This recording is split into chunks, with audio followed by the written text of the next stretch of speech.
I'm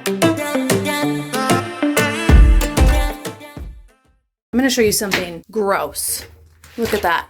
And now I'm going to show you how I take care of that with the Turbo Scrub 360. This is the real deal since you need receipts. This is it. This is the one.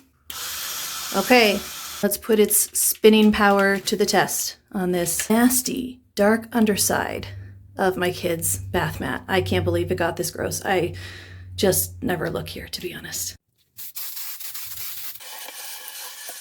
By the way, I'm literally sitting down on a stool for this. I'm not on my hands and knees scrubbing, killing my back. I'm kind of just like chilling out. Almost feels like fishing. So little effort.